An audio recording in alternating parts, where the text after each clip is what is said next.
한국뿐만 아니라 전 세계 우리 시대에 백인 황인이 다 합쳐서 우리 시대 가장 위대한 사상가이고 학자이며 정치가이자 애국자이다. 그래서 그 당시 주한미 대사의 무초의 보고서를 보면 벤플리트 쟤는 이승만의 열렬한 순배자다. 이승만의 광신도다.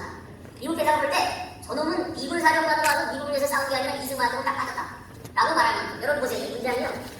이게 강대국의 사성 장군이 자기를 끊임없이 괴롭히고 미국을 시끌게 한 우방이지만 곤란한 대통령에 대한 평가입니다. 이게 무슨 얘기예요? 무슨 이단 교주에 대한 평가잖아요.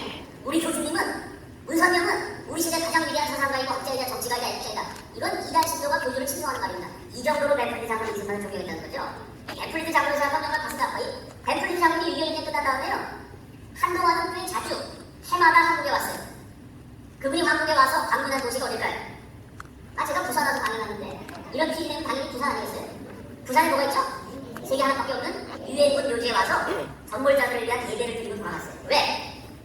지금은 남아있는지 모르겠습니다. 처음에는 그 유엔군 묘지에요. 벤플리트라는 이름의 강한 묘가 있었어요. 벤플리트의 무덤이 있는데 그 안에 시체가 없어요. 무슨 얘기죠? 이분이 한국에서 사성장군으로 싸울 때 벤플리트의 아들도 같이 와서 싸웠어요. 1952년에 아버지하고 아들이 그 아버지의 20세 생일을 맞아가지고 케이크 자르는 사진이 있습니다. 그 사진 찍고 얼마 지나지 않아서요. 아들 벤플리트가 공군 조종사였거든요. 전투기 타고 북한 가서 싸우다가 해방군령이에요. 그 얼마나 미안해. 사령관 아들이 죽었으니 미국군 한국군이 시체 찾으려고 엄청 노력했는데 시체를 못 찾아요. 그 벤플리트 장군이 내가 전사자의 아버지로서 내가 공적으로는 장군이기 때문에 개인적인 이야기를 개인적인 사연을 공적인 자리에서 말하면 안 되는 건 잘 알지만 장군이 공적인 얘기에 자기 안 되면 안 되잖아요. 공적인 장군이 사적인 얘기를 안 하는 건 알지만 이번의 경우에는 실종당한 군인의 아버지로서 내 아들 시신을 찾기 위해서 고생해준 모든 병사들에게 아버지로서 감사를 드립니다. 그만하면 충분합니다. 그리고 자기 아들 시신을 찾는 작업을 중단시켜요. 그리고 자기 아들 가면을 위해 만들어갔고요. 이 미국 재벌이 6.25 끝나고 한동안은 한국 와가지고 전벌자를 위해서 예를 드리고 그러셨던 분입니다. 또 이분이 한국 관련해서 너무 많은 일을 하셨는데요. 6.25 하면서 보니까 한국 사람이 우수하다는 거예요. 이 우수한 한국인이 전쟁할 때 왜 자꾸 내리냐면 그 당시 한국에 사관학교라는 게 제대로 안 돼 있어요.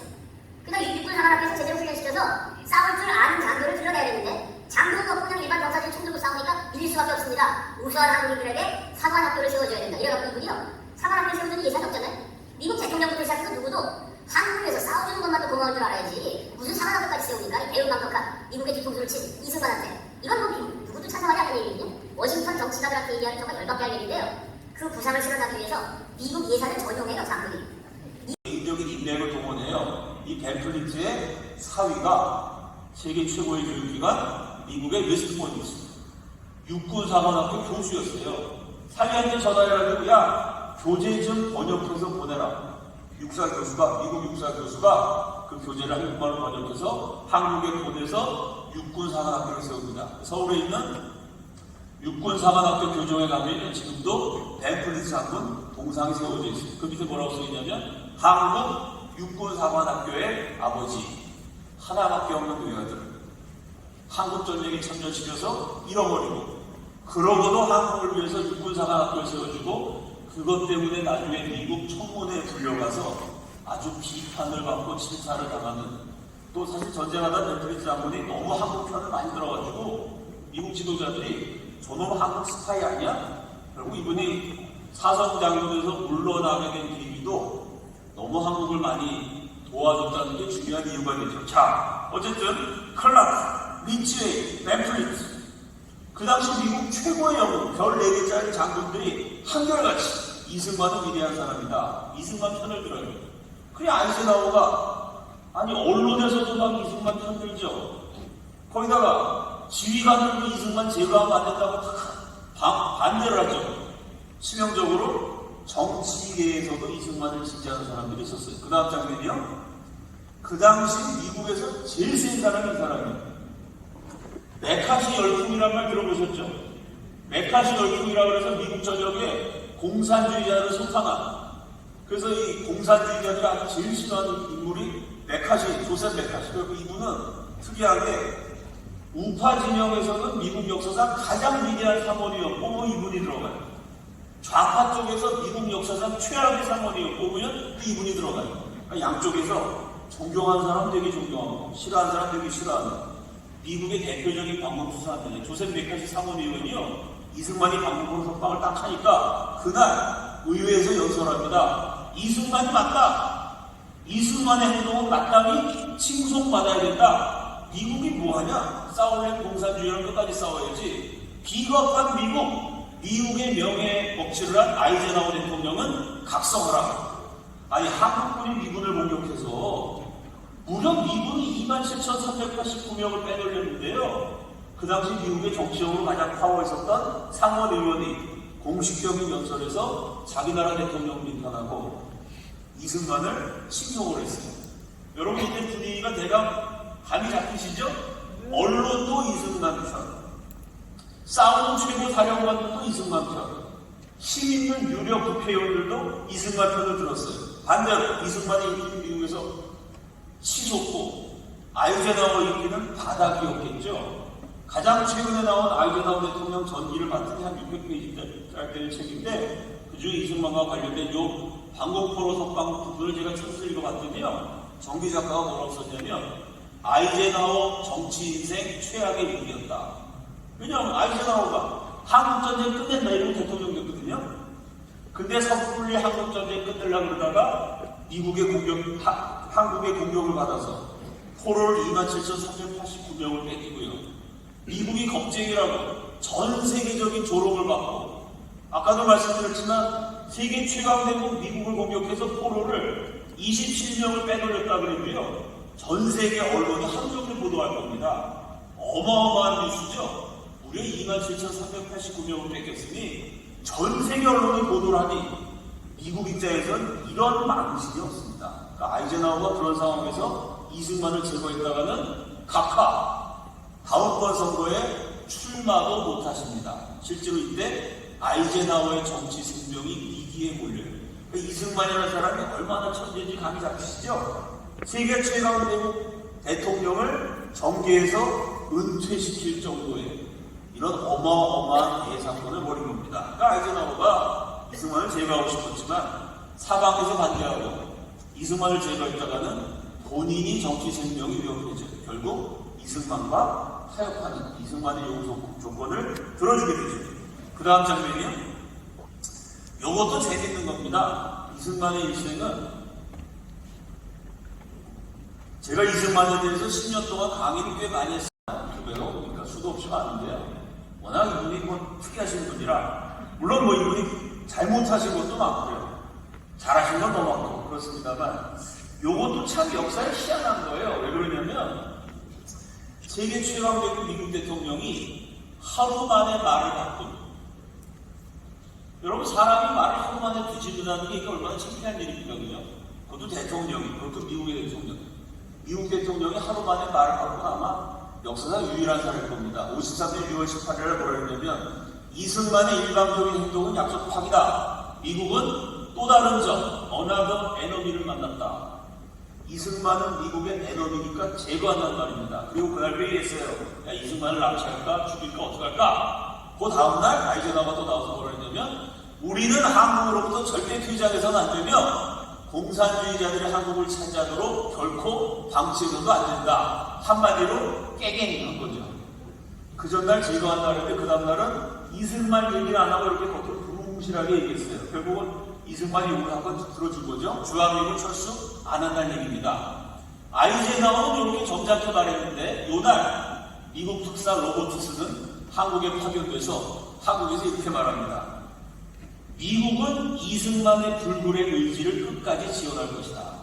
아이젠하워 얘기가 결국은 항복선언입니다. 그래서 미국이 이승만을 달래죠. 야, 우리가 3년 동안 5만 명이 죽고 10만 명이 다쳤으니 미국도 할 만큼 한 거 아니냐.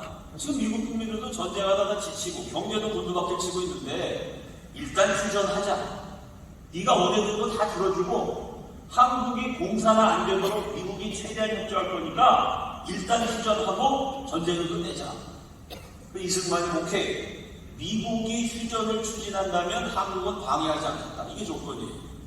여러분 세상에 이런 조건이 있습니까? 그냥 미국이 휴전 협정하면 내가 고춧가루 안 뿌릴게. 이 얘기거든요. 한국은 그냥 가만히 있겠다는 거. 아무것도 안 하고. 미국이 휴전 협정을 추진하는데 한국은 아무것도 안 하고 가만히 있겠다는 조건으로 이승만이 두 가지를 얻어내요. 이 두 가지가 대한민국의 자유와 번영의 기초가 됩니다. 그 다음 장면이요. 위에 줄 다 함께 읽어봅시다. 시작. 첫째가 뭐냐면 공산주의 안 하고 민주주의 하면 나라가 얼마나 근사해질 수 있는지 전 세계에 보여주는 쇼 윈도우, 전시장이 되도록 한국을 만들겠다는 겁니다. 여러분, 자동차 전시장에 고급차를 갖다 놓을까요? 고물차를 갖다 놓을까요? 전시장은 고급이래야 돼요. 그럼 한국이 아시아 민주주의 전시장이 되려면 무슨 전시장이 3년 동안 전쟁해갖고 시체가 쌓여 있어요. 전시장에 시체가 있으면 됩니까? 시체를 치워야 돼요. 전시장에 갔더니 국민들이 굶어 죽어요. 굶어 죽는 사람 먹여줘야 돼요. 전시장 국민들이 학교가 없어서 공부를 못해. 전부 다 문민자야. 그럼 학교 세워줘야 돼요. 무슨 얘기냐면요. 한국이 그럴듯해 보이는 쇼윈도우, 전시장이 될 때까지 무제한 경제 지원을 한다는 얘기입니다. 1년 동안 지원한다는 얘기도 아니고요.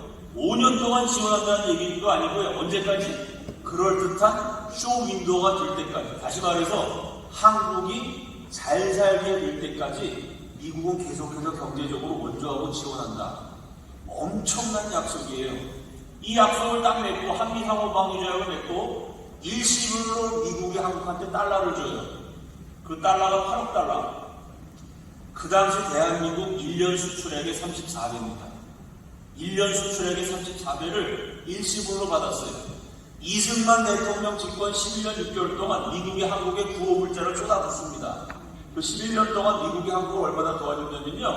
같은 11년 동안 아프리카 대륙에 있는 54개국 경제 원조한 걸 다 합친 것보다 한국 한나라 경제 원조한 액수가 더 커요. 그 결과 대한민국은 비록 국토면적 109등 작은 나라지만 국토면적 109등짜리 나라가 공업 세계 5위, 무역 세계 7위, 휴대폰이나 배 만드는 기술은 세계 2위도 합니다. 국토면적 109등짜리 나라가요. 공업력에서 세계 5등 되는 이건 인류 역사 5천년에 없었던 일입니다. 이 나라가 지금 이 작은 나라 경제력이 아프리카 54개국 경제력 다 합친 것보다 대한민국 경제력이 더 커요. 그게 어떻게 가능했느냐? 이승만 대통령 때 아프리카 54개국 원조액을 다 합친 것보다 한국이 원조액을 더 많이 받아요. 이렇게 원조만 받은 게 아니라 더 중요한 건 뭐죠? 기술을 배웠어요. 지금은 한국이 세계적인 기술 강국입니다만 한국의 건축 기술, 전기 기술, 자동차 기술, 조선 기술, 원자력 기술, 그 모든 기술의 출발은 미국이에요. 세계 최강 미국이 세계 첨단 기술을 한국한테 무료로 가르쳐줍니다. 그래서 우리가 돈 버는 방법을 처음에는 미국한테 배웠어요. 미국이 무료로 가르쳐주는 건 열심히 배웠어요. 미국이 안 가르쳐주는 것은 몰래 훔쳤습니다. 정말 위대한 민족이죠. 제가 그 한국의 어디라고 말씀드리면 좀 신뢰가 될까봐 그렇습니다만 한국의 과학기술자들이 모이는 요람 있지 않습니까? 그 과학기술 박사님들 쫙 모인 연구소, 그런 데 가서 몇 번 강연을 했는데 강연 하면서 제가 물어봤어요. 그 연구소 원로 되시는 분들한테 물어봤는데 실제로 지금 80살, 90살, 지금은 작고 하시는 분들, 이런 분들이 전부 하시는 얘기가 그때 사실 한미동맹 매주하고 이 박사 덕분에 우리가 미국 가가지고 열심히 배우면서 몰래 미국 기술들도 많이 훔쳤다고.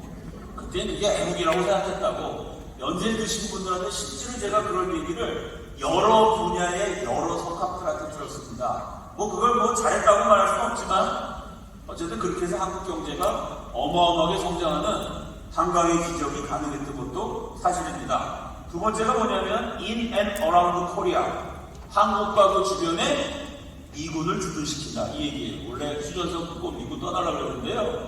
한국과 주변에 미군을 주둔시키는 이 조항 때문에 지금까지도 미국이 한국을 지켜주고 있습니다. 좌파 정권에서 전방에 배치된 미군을 후방으로 뺐어요.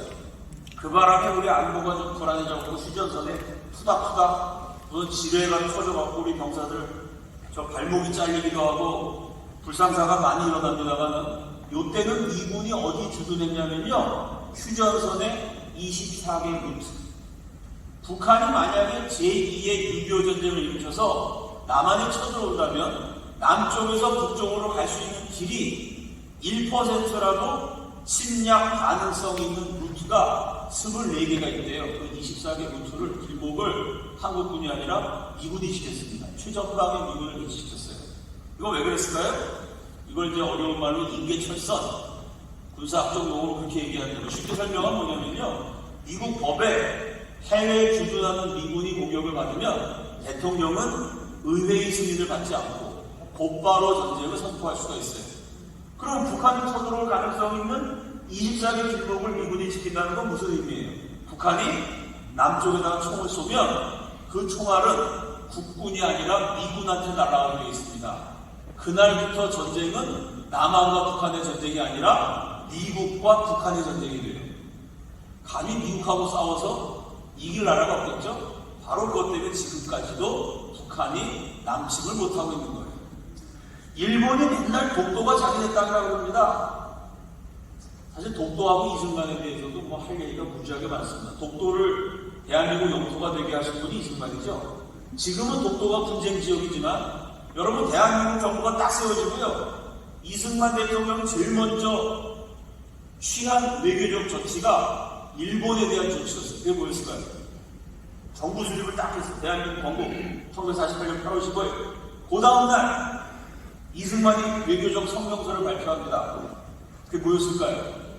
독도가 아닙니다. 독도는 우리 땅이에요. 이미 우리가 차지하고 있는 땅인데 왜 일본하고 싸웁니까? 독도가 한국 땅이냐 일본 땅이냐 분쟁 지역이 되면 골치 아파지잖아요. 분쟁을 하려면 어디서 해야 돼요? 일본에서 해야지. 그래서 정부 수립하고 그 다음날 이승만이 취한 첫 번째 외교 정책이 뭐냐? 대마도 반환 요구예요. 대마도는 한국 땅이다. 그러니까 내놔라. 일본한테 그런 거예요. 여러분 외교라는 게 이렇게 하는 겁니다. 한국 외교가 왜 일본한테 밀려는 줄 아세요? 40년 동안 일본이 뭐라 그러냐면요. 대마도 내놔 그래요.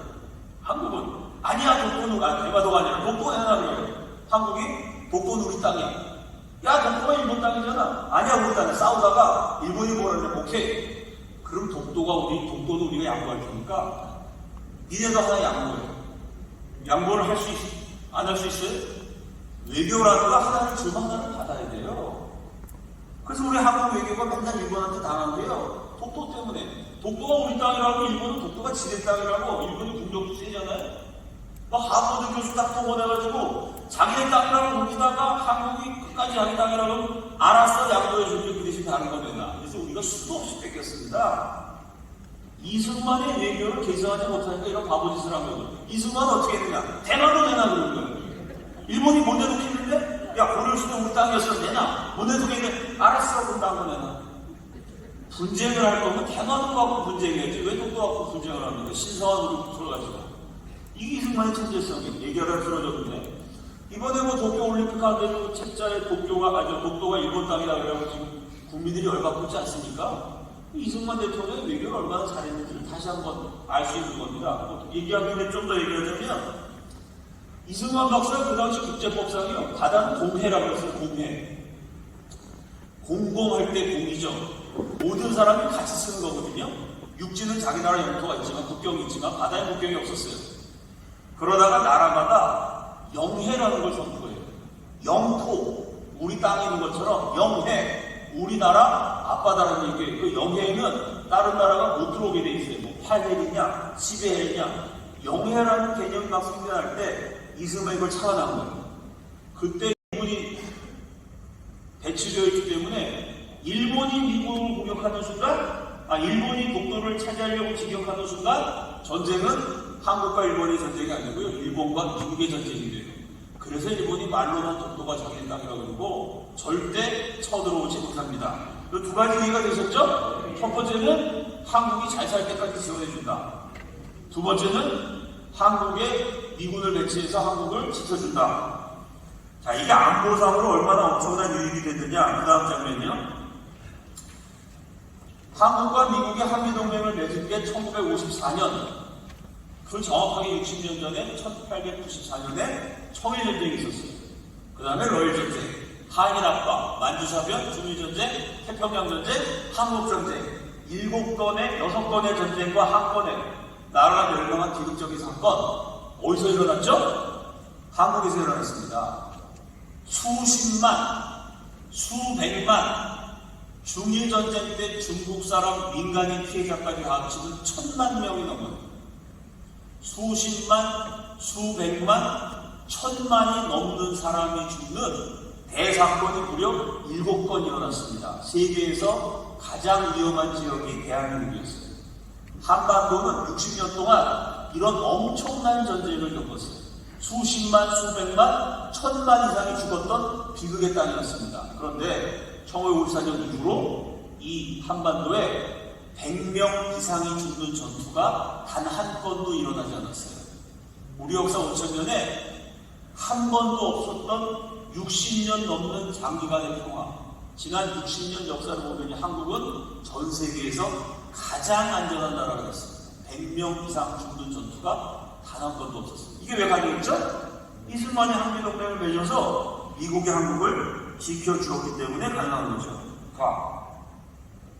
한미동맹을 맺어낸 이승만은 영웅이 됩니다.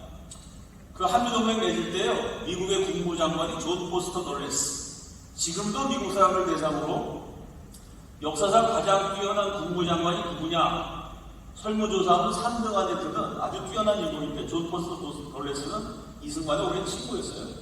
이승만 대통령하고 조지 워싱턴 학사과정 동기, 그 다음에 프린스턴 박사과정 논문을 같이 썼던 동창생, 학부하고 박사를 같이 지냈던 존 포스터 널레스가 나중에 미국의 국무장관이 되죠. 그래서 한미동맹 맺는다고 존 포스터 널레스가 이승만 보러 워싱턴한테 오라 그랬어요. 근데 이승만이 나 전쟁하느라 바빠서 못 오니까 네가 와 이랬어요. 여러분, 이건 미국 역사상 처음이자 마지막인데 미국의 국무장관이 아프리카보다 못 사는 나라, 그것도 전쟁 가서 폐해가 된 나라를 잘 살 때까지 도와주고 전쟁 안 나도록 지켜준다는 조약을 맺어주러 비행기 타고 한국까지 옵니다. 서울에 도착해서 존 포스터 널레스가 한탄을 해요. 나는 역사책에 기록될 거라고. 이승만 너 때문에 나는 역사적인 인물이 됐어. 왜? 미국 국무장관이 이렇게 먼 거리를 비행기 타고 온 적이 없어요.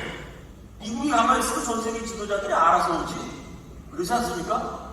미국 국무장관이 지구를 반바퀴 돌아서 그 나라 도와주는 조약을 맺으러 온 사례가 없으니 닥터 승관리 덕분에 저는 역사책에 남는 역사적인 인물이 될 겁니다. 존 포스터 널레스가 그렇게 한탄을 하죠. 그 미국의 정책은 아시아에 있는 국가하고는 군사동맹을 맺지 않는 거였습니다. 250년 동안 그 전통을 지켜서 아시아에 있는 어떤 나라하고도 동맹을 맺지 않았어요. 근데 그걸 이승만이 깬 거죠. 할 수 없이 미국이 한미동맹을 맺습니다. 그래서 미국의 정책이 바뀌어요. 250년 비동맹 정책을 고수했던 아시아에서 기왕 미국이 동맹을 맺을 거면 이 동맹을 외교적으로 활용하자. 미국하고 동맹이 되면 얼마나 수지 맞는 장사인지를 전 세계 사람들한테 보여줘야 된다.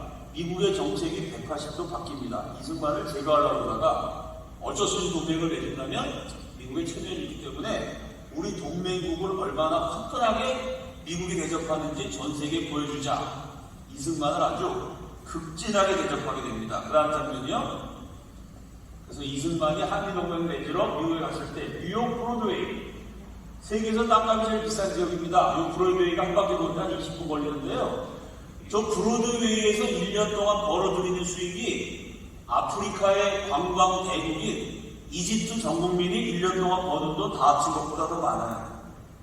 이집트보다 많은 돈 버는 그 브로드웨이에서 가게를 다 쉬고, 저 세계에서 제일 교통이 복잡한 곳, 차량 통제를 하고 100만 뉴욕 시민이라고 했을 때 뉴욕 시장의 연설을 보면 100만 뉴욕 시민이 이승만 박사를 열렬히 환영합니다. 뭐 100만까지 아니었지만 여러분 보신 것처럼 수십만 이렇게 운집한 가운데 이승만이 멋지게 카퍼레이드를 합니다. 최근에 우리나라 대통령이 여기 갔죠?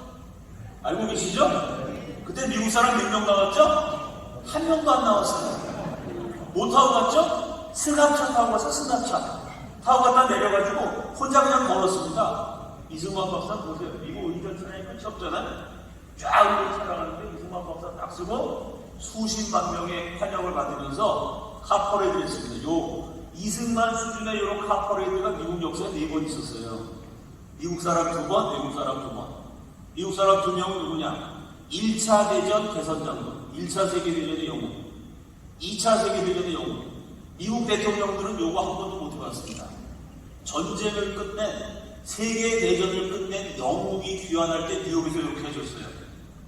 외국 사람 가운데 2명입니다. 누구냐면 영국인들이 지금도 제일 존경하는 윈스턴 처칠 수상. 처칠 수상이 선거에서 떨어져갖고 은퇴한 다음에 그동안 고생 많았다고. 전직 영국 수상.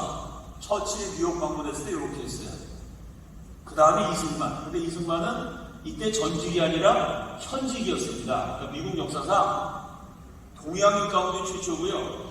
현직 외국 국가 원수 가운데는 처음이자 마지막으로 뉴욕 브로드웨이 카퍼레이드에서 지금까지도 외국 국가 원수 가운데 이렇게 한 사람 없습니다. 그 다음 장면은 요게 미국 상하 양원 합동회의 연설. 이제 한미동맹을 맺기 위한 마지막 단계입니다. 여러분 보신 것처럼 입추의 여지 없이 자리를 가득 메웠어요. 이것도 우리나라 대통령이 미국 의회에서 연설한 적이 몇 번 있는데 좀 부끄러운 얘기인데요. 대한민국 대통령이 연설한다 그러면 미국 국회의원들이 전원 참석하느냐? 그렇지 않습니다. 자기 지역구 돌보러 가요.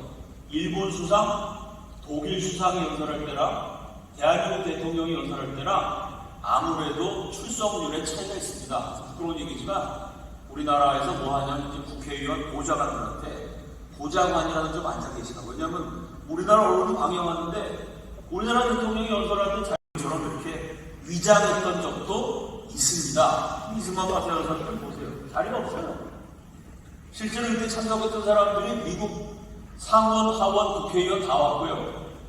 미국 육해공군 사령관들이 나옵니다. 군인들이 와요. 왜? 지금 미국의 주적이 공산당인데 그 공산당한테 절대 열세인 상황에서 3년 동안 싸워서 나라를 지킨 그 이승만 얘기는 내가 들어야 된다. 이건 업무의 연장이다. 업무 시간에 장군들이 여기 몰려옵니다. 미국의 대법원 판사, 최고 법률가들이 와요. 왜? 국제법상 전쟁 끝나면 포로를 교환해야 되는데 이승만은 국제법을 어겼어요. 국제법을 어겨서 3만 명을 살린. 보통 법을 어기면 나빠져야 되잖아요.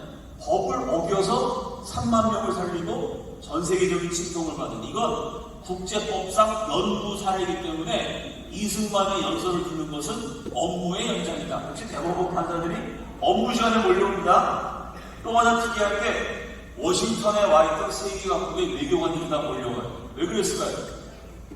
아니 코리아는 우리나라보다 못 산 나라예요? 근데 코리아의 이승만이라는 사람이 외교를 잘해가지고 아프리카 54개국보다 많은 원조를 혼자 받았어요. 대통령이 외교를 그것도 막 협박을 해갖고 미국 압박해갖고요 1년 그 나라 수출액의 34배를 일시불로 받았습니다. 이러니 다른 나라 외교관들이 야 나도 이승만처럼 외교 잘해가지고 미국 돈 좀 얻어다가 굶어 죽는 우리나라 먹여 살리고 싶다. 외교관들이 방청을 신청해. 그리고 자리가 모자르게 됐죠? 그래서 역사상 유례가 없었던 진풍경이 벌어집니다. 사람들이 자리를 꽉 채우니까 미국 국회의원이 상원, 하원 의원이 이승만 연설을 들어가려고 그러다가 진지를 가요. 자리가 없으니까 못 들어간다고 그래요. 국회의원이 얼마나 황당하겠어요. 여기가 내 직장인데 저 안에는 자리가 있는데 내가 왜 못 들어가냐고 항의를 했더니 지키는 분이 뭐라고 말하냐면 그러길래 일찍 오셔서 줄을 서시지 왜 늦게 오셨냐고 방청 대석 표를 받지 못하면 못 들어가는 이런 아주 진풍경이 벌어집니다. 이승만이 40분 연설하는데 33번 기립박수가 터져요. 이 내노라는 미국 지도자들과 일어섰지 않습니까? 40분 연설하는데 33번 기립박수가 터집니다. 첫 번째, 감사합니다. 첫 번째 박수가 터진 데고 이승만이 연설 이렇게 하죠. 한국의 자유를 위해 싸워준 유나이티드 스테이츠, 미국의 대통령 각하, 부통령 각하, 미국의 상원 하원 의원들 쭉 호명을 하죠. 미국 국민들 여러분에게 진심으로 감사합니다. 여러분이 한국을 지켜주셨습니다. 모든 미국인들에게 감사하지만 특별히 감사드리고 싶은 분들이 있습니다. 스페셜 땡스 투 누구였을까요? 스페셜 땡스 투 All American Mothers. 모든 미국의 어머니들에게 진심으로 감사합니다. 그렇지 않아요, 여러분?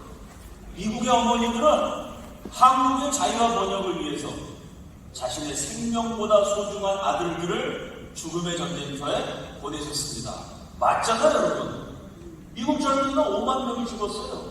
10만 명이 다쳐가지고요. 미국 CIA 국장, 세계 정보를 움직인 CIA가 뭐 지금 독일 수상도 도청하고 일본 수상도 도청하고 세계를 주무르잖아요. 나중에 그 CIA 국장이 됩니다. 그 당시 국장이 아니지만 그 CIA 국장 아들이요. 미국의 하버드 다니는 명문대생이었는데 한국전쟁 가니까 역사학교에서 역사 공부한 사람이 자유의 역사를 지키기 위해서 싸워야 된다. 그리고 한국 왔다가 총 맞아갖고 총알이 머리를 관통했어요. 평생 대소변 못 가리고 말도 못하는 CIA 국장 아들 하버드의 그 수재가 총 맞아갖고 평생 대소변 못 가리는 그런 장애인으로 살다가 죽었습니다. 그렇게 다친 사람이 10만 명이에요. 얼마나 고마워요? 내 아들이 코리아가 뭔지도 몰랐는데 한국전쟁에 참여했던 미국 병사들의 평균 나이가 20살이 안 돼요. 19점 몇 살이에요. 18살, 19살짜리 젊은 친구들이 와서 한국에서 싸웠어요. 코리아가 뭔지도 몰랐는데 19살짜리 아들이요. 코리아 가고 싸우다가 죽었어요. 근데 그 코리아 대통령이 한국 와서 미국에 와서 연설하고 내 아들이 싸우다가 죽은 그 코리아랑 미국이 아시아 국가로는 최초로 동맹을 맺는다는 거예요. 그 전국에 있는 이 전사자 가족들이 전부 텔레비 앞에 앉았겠죠. 내 아들 싸우다 죽은 나라 대통령이 연설한다니까 그 엄마들이 연설을 보는데 Special thanks to all American mothers. 자신의 생명보다 귀중한 아들들을 한국을 위해서, 한국의 자유를 위해서 죽음의 전쟁터에 보내주셨습니다. 미국 전역에서 막 통곡이 터지지 않겠어요? 그 이승만 이렇게 얘기합니다. 한국의 이름 모를 골짜기에서 함께 싸우다가 함께 공산군의 총을 맞아 함께 피를 흘리며 죽은 한국과 미국의 젊은이들이 이름 모를 골짜기에서 함께 싸우다가 함께 총에 맞아 함께 피를 흘리면서 쓰러진 한국과 미국의 젊은이들이 지금 이 순간 저 영원한 천국에서 우리 주 예수 그리스도의 품 안에 함께 안겨있는 줄로 연설했습니다. 그러니 그때 이 전 미국의 지도자들이 다 같이 일어나서 첫 번째 기립박수를 보냈죠. 그리고 33번 기립박수가 이어졌습니다. 그 다음부터 연설은 전부 다 욕이에요. 우리 한국이 통일될 수 있는데 왜 통일 안 됐느냐? 워싱턴의 암소들 때문에 통일 안 됐다 이렇게 얘기해요. 수소도 아니고 암소야. 거시기가 없다는 얘기죠. 워싱턴의 암소가 누구죠?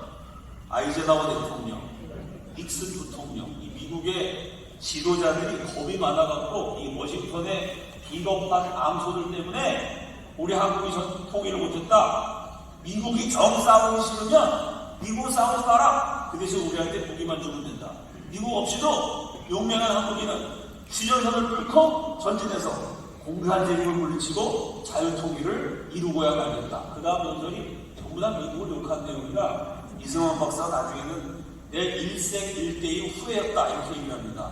이것 때문에 이제 한미관계가 악화돼가지고 나중에 이승만 대통령이 고생을 많이 해요. 근데 왜 그런 연설을 했냐면 이승만 그때 알아서 휴전협정을 맺을 때 이승만이 대북 동포를 향해서 성명서 발표하는데 우리는 당신들을 잊지 않겠다. 언젠가 우리 대한민국이 국력당의 동포들 해방시킬 테니까 그때까지 기다려달라 이런 연설을 해요. 그리고 사석에서 이승만이 이렇게 얘기합니다. 수십만 우리 동족들이 굶주림에 지쳐 쓰러질 것이다. 그러니까 이승만은 휴전협정을 맺고 분단이 되면 그때까지만 해도 북한이 박정희 대통령 때까지도 북한이 잘 살았지 남아보다. 그러나 이승만이 결국 북한 경제가 붕괴될 걸 알았어요. 수십만 수백만이 굶어 죽게 된다는 걸 알았습니다. 이승만의 예언은 그대로 이승만 대통령이 그 말씀하시고 한 40년 지났을 때 북한의 고난의 행군 시절에 수십만이 죽지 않았습니까? 수십만이 300만이 굶어 죽었죠? 여러분 6.25 전쟁 때 3년 동안 우리가 두들겨 맞아갖고요 나라 전체가 잿더미가 되고 시체더미가 됐습니다. 그런 상황에서 전쟁을 다시 한 번 더해서 북진 통일을 한다. 가능해요? 불가능합니다. 근데도 이승만은 진짜로 그렇게 하려고 했어요. 미국에 가서 그 얘기를 했어요. 겁쟁이 이 암소 같은 사내 자식이 수소가 아니라 암소인. 그러니까 요즘 말로 하면 직업으로 말하면 내신랑 한관 뭐 이런 내용입니다. 미국 대통령, 부통령, 정치가들을 워싱턴의 암소라고 그냥 조소하면서 겁쟁이 미국은 안 나서도 되니까 무기만 들고 우리 끝까지 싸운다. 한미관계가 그것 때문에 악화됐는데 그걸 각오하면서도 또 전쟁 3년 치러갖고 나라 전체가 폐허가 됐는데 그 상황에서 전쟁을 또 한 번 하겠다. 이승만이 결심한 이유는요. 휴전선이 한번 그어지면 우리가 통일신라임으로 단일민족 단일국가 이건데 이 한민족이 분단이 돼갖고요. 이 분단이 50년, 100년, 200년 얼마 동안 갈지 아무도 몰라요. 한번 분단이 되면 다시 통일되기 어려운 거야. 아니 통일 안 됐잖아요. 그럼 분단이 장기화되면 우리 동족들은 수십만이 굶어 죽게 돼요. 내 동족 수십만 수백만이 굶어 죽는 그걸 보느니 고통스럽더라도 지금 전쟁을 한 번 더 해서라도 나가고 통일시켜야 된다. 어떻게 보면 굉장히 무모한 얘기지만 공산주의가 계속되면 우리 동포들이 자유를 박탈당하고 결국 굶어 죽는 노예가 된다. 내 동족이 노예로 살다가 굶어서 비참하게 죽게 됐는데 그럴 바에야 지금 힘들더라도 전쟁 한 번 더 하는 게 낫다. 뭐 이런 참 어떻게 보면 기가 막힌 전략적인 판단으로 미국에서 그렇게 무리를 일으키는 연설을 하게 됩니다. 자, 제 강의를 그 전에 얘기 들으신 분들도 또 복습이 되셨을 거라고 생각하고요. 시간이 다 됐는데 마무리 짓겠습니다. 제가 10년이 넘었죠. 10년 전에 그때는 뭐 한성 가문은 대한민국 국민들이 아는 분들이 거의 없었어요. 지금 이승만 대통령 한성 가문도 많이들 아시고 12년 전 제가 처음 이승만을 감행할 때에 비하면 우리 이승만 대통령에 대해서 많이 알려졌습니다. 처음에 제가 이승만을 감행할 때는요. 뭐 저한테 누가 강행해달라고 요청한 데도 없어서 일반 교회 부흥회하러 가서 첫날은 복음, 둘째 날은 뭐 기도, 선교 이런 얘기하다가 마지막 날 세상의 빛과 되는 빛과 소금이 되는 그리스도인 이런 제목으로 이승만의 한성가문 얘기를 하면요 난리가 났어요. 성령으로 시작했다가 육으로 마쳤다고 초 목사가 3일 동안 부흥회 잘하다가 마지막에 갑자기 이 독재자 이승만을 찬양했다고 막 들고 일어나고 소리 지르고 쫓겨나고 별일을 다 겪었습니다. 제가 이승만 강연하면 항상 사람들이 비판을 많이 했어요. 목사가 어떻게 독재자를 찬양하냐? 이승만이 뭐 한강다리 끊어먹은 것부터 시작해서 사실 뭐 그 얘기도 못했습니다. 다 거짓말인데 어쨌든 이승만이 뭐 4.4.5인 개혁을 하고 대통령 해먹으려고 분단을 시키고 온갖 욕을 다 합니다. 그럼 제가 그 욕을 다 먹은 다음에 오케이 내가 시간 관계상 당신하는 걸 틀린 얘기 많지만 시간 관계상 일일이 대꾸할 시간이 없어서 당신 말이 다 맞다고 치자. 틀렸지만 일단 당신 말이 다 맞다고 치자. 그러면 내가 하는 질문에 대답해봐라. 두 가지 내가 질문. 첫째, 인류 역사상 이승만만큼 약소국 지도자가 강대국 지도자한테 할 말 다 하고 압박해서 굴복까지 시킨 굴복까지는 못 가더라도 할 말 다 하는 정도의 사례만이라도 있냐? 있으면 얘기해봐라. 둘째, 이승만이 내전엔 한미동맹처럼 강대국과 약소국이 조약을 맺었는데 약소국에게 일방적으로 유리한 조약이 있었냐? 여러분 강대국과 약소국이 조약 맺은 대표적인 사례가 뭐죠? 을사조약. 한일 압박. 우리는 마음에 안 들지만 어쨌든 그 일본 입장에서 그 조약이라고 맺은 거예요. 그 뭡니까? 조약 맺어갖고 강대국이 약소국을 멸망시키거나 다 뺏는 겁니다. 원래 강대국 약소국이 조약 맺으면 일방적으로 강대국이 유리하죠. 근데 한미동맹은 일방적으로 한국이 유리합니다. 한국이 가만히 있으면 돼요.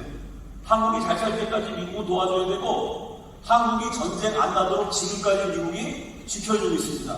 강대국과 약소국이 맺은 조약 가운데 일방적으로 약소국에게 유리했던 조약이 있느냐? 질문하면 두 가지. 첫째, 이승만만큼 강대국한테 할 말 다 한 사람. 둘째, 이승만이 맺어낸 한미동맹만큼 일방적으로 약소국에게 유리했던 외교력 사례가 있느냐? 비판하는 모든 사람들에게 제가 질문했는데 제 질문에 지금까지 대답한 사람은 단 한 사람도 없습니다. 왜냐하면 이건 외교적으로 없는 사례이기 때문이죠. 제가 5분만 더 할게요. 오늘 조금 유익하겠습니다. 그럼 결론. 이승만은 어떻게 인류 역사상 없었던 이런 걸 만들었을까요? 뭐 간단하죠. 이승만은 위대하니까, 천재니까, 외계인이니까. 그러나 인간을 숭송하는 건 우리 기독교적인 사상이 아닙니다. 이승만 박사가 굉장히 위대하긴 하지만 말년에 진짜 바보 같은 실수도 많이 하시거든요. 그분이 잘하신 건 잘했다고 말하고 못한 건 못했다고 말해야 됩니다. 인간으로서 어떻게 저런 업적을 아무리 천재라도 저게 가능한가? 제 나름대로 해답을 찾았습니다. 저는 정답이라고 생각하는데 모르죠. 하나님께 나중에 가서 확인해 봐야 되겠지만 저는 제 나름대로 제가 찾은 답이 맞을 거라고 생각해요. 이승만을 깊숙이 알았던 분들의 공통적 증인이 있어요. 이승만의 오랜 정치적 동지였던 올리버. 이 사람이 미국 연설학회 회장을 한 사람인데 미국 아이비리그 대학 교수로 이승만이 월급도 안 주고 데려다가 타이티스트로 부려먹었어요. 그 정도로 대단한 분이었죠. 이 올리버 박사가 6.25 전쟁 때 이승만을 기록하면서 낚시의 비밀이라는 얘기를 해요. 전쟁통에 나라가 망할 지경이 됐는데 대통령이 맨날 낚시하러 간다는 거예요. 저 양반이 왜 저러나 궁금했는데 이렇게 썼어요. 어느 날 낚시의 비밀을 깨달았다. 이승만 박사가 전쟁통에 낚시한다고 그러고요. 자네들은 여기 기다리게. 항상 대통령은 옆에 경호원들이 붙어있잖아요. 그 낚시한다고 경호원들 물가에 세워놔. 혼자 배 타고 호수로 나가는 거예요. 그리고 한참 있다가 와. 진짜 낚시하면 물고기를 많이 잡거든요. 그다음 10번 낚시하러 나가면 9번 이상은 오늘 물고기 안 잡히네. 원래 낚시 잘하시는 분인데, 실력 있는 분인데. 그 낚시의 비밀이 뭐냐? 대통령이 혼자서 울면서 기도하고 싶을 때. 국민들이 전쟁통에 다 힘이 없는 대통령까지도 아이고 나라 망하겠습니다. 이러는 건 국민들 앞에 되겠어요? 싸웁시다! 북진 통일! 힘있게 외쳐야 되잖아요? 그러나 전쟁한다 그만하시는 분들은 나라가 언제 망할지 모르니까 그럴 때 혼자 통곡하며 기도하고 싶을 때 경호원들한테 자네들 여기 기다려. 낚시하러 갈 때. 참 낚시하고 그러고 와갖고는 국민 여러분 우리가共产당을 물리치고 북한 동포 해방시키고 통일시킵시다. 국민들에게 힘이 넘치게 연설을 했는데 사실 그 연설의 비밀은 낚시의 비밀이었다. 혼자 통곡하면서 수도 없이 기도했다. 이승만 박사와 같이 따라다니는 사람들 보면 이승만이 걸어다니면서 중얼중얼대더라고요. 저 양반이 나이가 78세, 80이 다 돼갖고 노인네가 되니까 이게 약간 노이신 분들이 막 중얼중얼하고 이런 거 있잖아요. 헛소리 하나. 이승만 대통령에 대한 기록을 보면요. 이승만 대통령이 6.25 전쟁 때 어떤 부대를 방문하면 그 부대가 전투에서 이겨요. 대통령이 방문한 부대는 4기가 올라가서 승전율, 전투에서 승리하는 비율이 실제로 높아집니다. 그 이승만 박사를 수행했던 벤프리트 장군 같은 분이 뭐라고 기록을 남겼냐면 이승만은 너무 바쁜 나머지 총탄이 빗발치는 전쟁터에서 78세의 노인네가 걸어가면서 기도했다. 걸어가면서 좋아 끊임없이 기도했다는 겁니다. 이승만 박사 영부인신 프란체스카 여사의 기록을 보면요. 그분이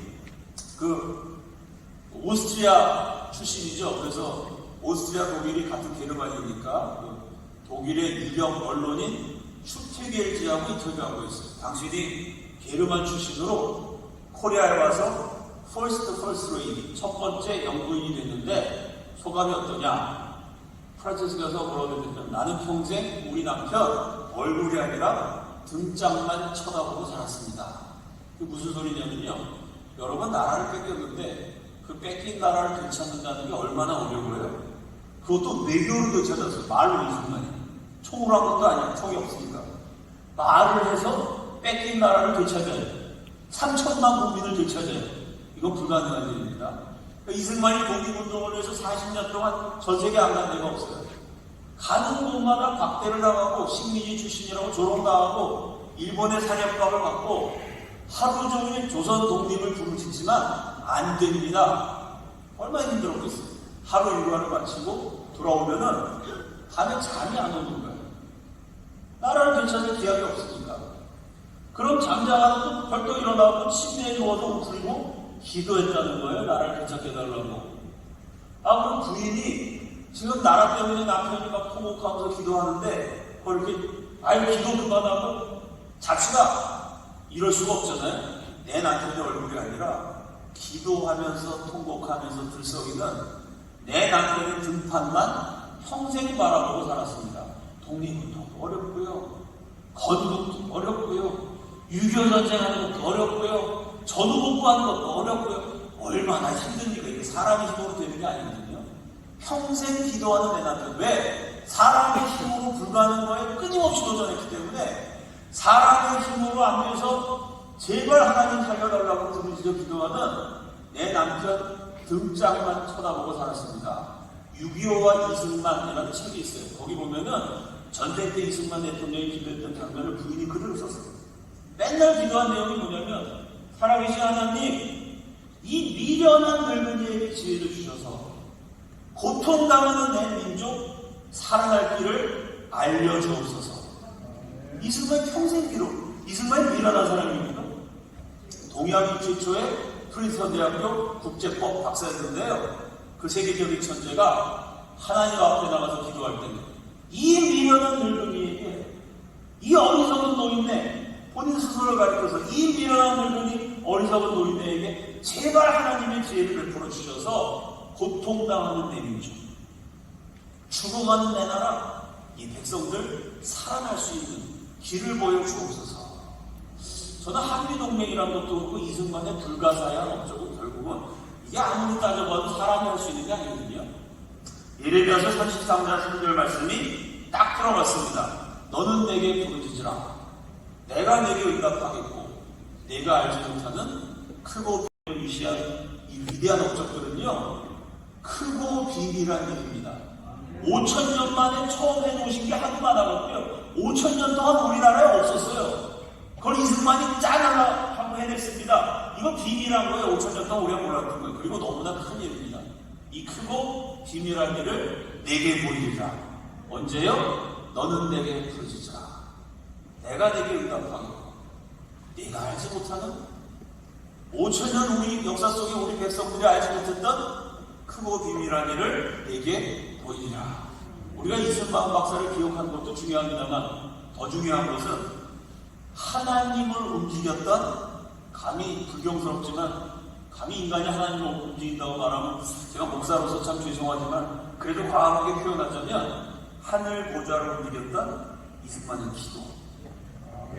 그 이승만의 기도에 응답하셔서 이승만이라는 사람을 통해 대한민국을 축복하신 하나님. 기도를 기억하고 하나님을 기억하는 것은 이승만을 기억하는 것보다 어쩌면 더 중요한 일일 수도 있습니다. 그 신앙과 그 기도와 그 기도에 응답하신 하나님을 기억해서 비록 대한민국이 힘들고 어려울지라도 끝까지 포기하지 않고 끝까지 기도하고 끝까지 싸우는 애국하는 크리스찬 리더들이 다 되시기를 우리 주님의 이름으로 축원합니다. 네. 다시 한번 기도하겠습니다.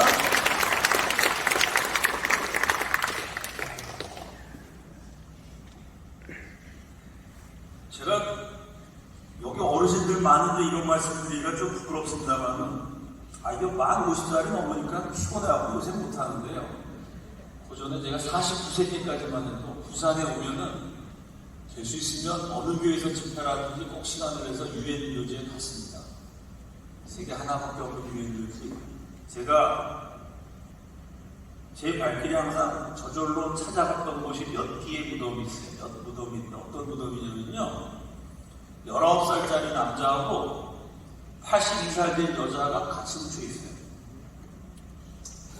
그럼 이게 할머니하고 손주잖아요. 82세 된 할머니와 19살 청년. 6.25 때 할머니하고 손주가 같이 왔나 아시겠지만 젊은 세대기 19살 새 신랑을 전쟁터에 보냈어요. 19살 어린 나이에 결혼한 지 6개월 1년 된 젊은 신랑이 한국 땅에 죽어서 부산 땅에 묻혔습니다.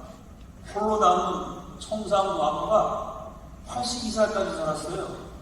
그리고 마지막 유언이 60년도 더 된, 내가 18살, 17살 때, 그 당시 19살이었던 60년 전에 죽은 내 남편 곁에 묻어달라고.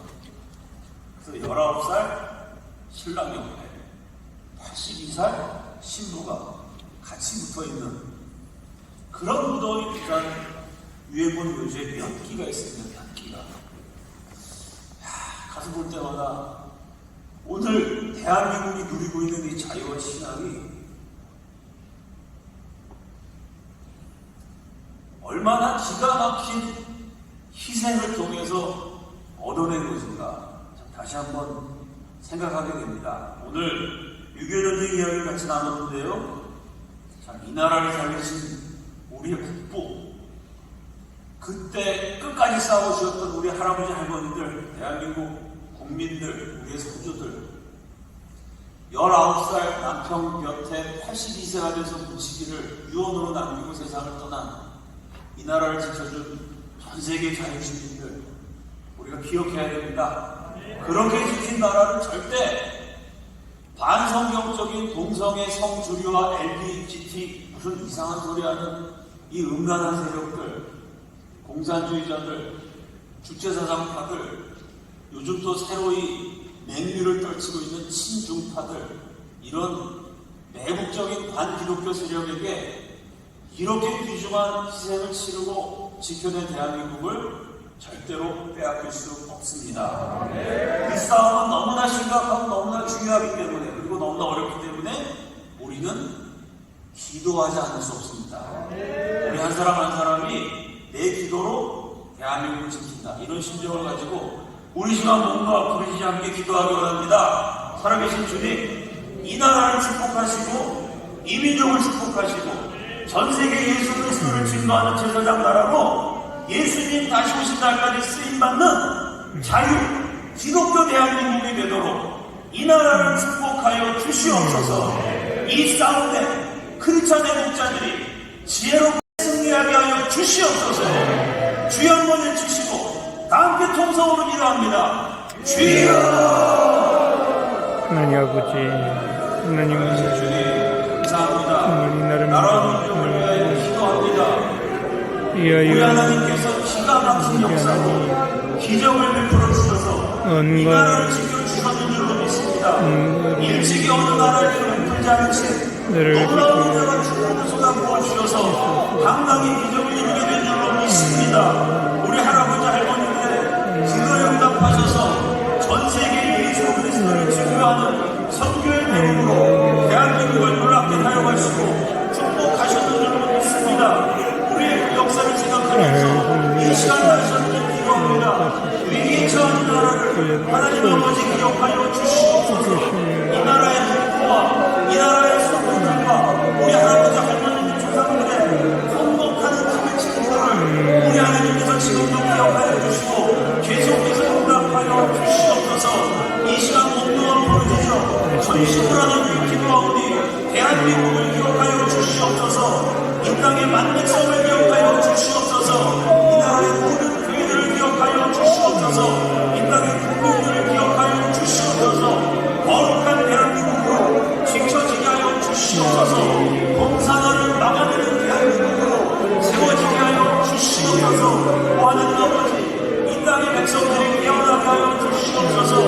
평양 대구와 같은 성령 충만의 역사가 다시 한번 이 땅에 일어나게 하여 주시옵소서. 이 땅의 교회가 깨어나게 하여 주시옵소서.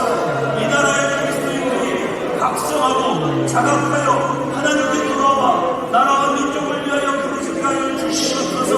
내 이름으로 일컫는 내 백성이 경비하여 기도하면 내가 하늘에서 듣고 그 땅을 고칠지라 약속하신 그 말씀 그대로 대한민국의 땅을, 이 나라의 대지를, 이 민족의 터전을 우리 하나님께서 갈아엎어주시고 새롭게 기념하여 주시고 새로운 나라로 세워지게 하여 주시옵소서.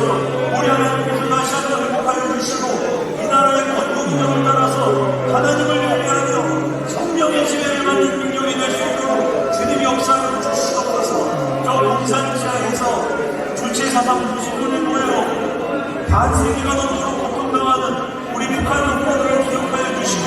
남과 북이 예수 자유의 나라로 통일되어서 기독교 황국 이념으로 세워진 나라가 기독교 정신으로 통일을 이룰 수 있도록 역사하여 주시옵소서. 이 시간 부산의 시민들의 부르짖기 가운데 살아계신 주님, 부산의 교회들을 축복하여 주시고 부산의 그리스도들을 축복하여 주시고 부산의 모든 애국자들 시민들을 축복하여 주셔서 부산 지역을 통해서 대한민국을 수호하고 지키는 크리스찬 목자들이 일어날 수 있도록 인도하여 주시옵소서.